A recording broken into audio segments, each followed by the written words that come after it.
गर्मियों के दिन थे। शाम के समय एक बत्तख झील के पास ही पेड़ के नीचे अपने अंडे देने के लिए अच्छी जगह ढूंढी थी। उसने वहां पर 5 अंडे दिए।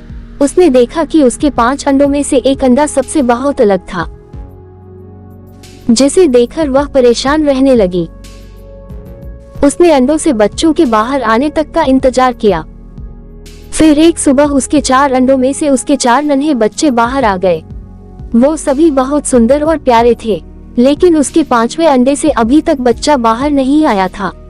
बत्तख ने कहा कि ये 5वें अंडे का बच्चा उसका सबसे सुंदर बच्चा होगा, तभी वह बाहर आने में इतना ज्यादा समय ले रहे हैं। एक दिन सुबह वह 5वां अंडा भी फूट गया। उसमें से एक बदसूरत बत्तख का बच्चा निकला।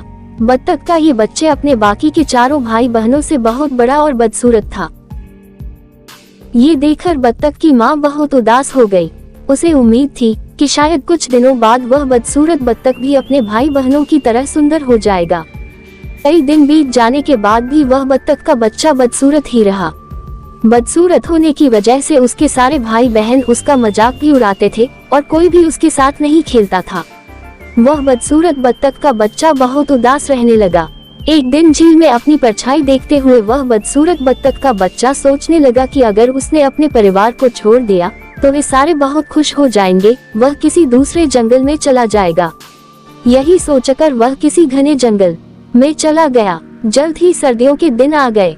हर तरफ बर्फ की बारिश हो रही थी। बदसूरत बत्तख के बच्चे को ठंड लग रही थी।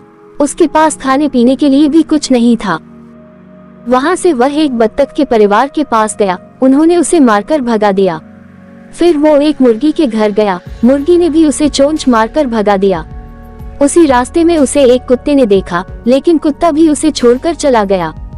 बदसूरत बत्तख उदास मन से सोचने लगा कि वह इतना बदसूरत है कि कुत्ता भी उसे नहीं खाना चाहता है।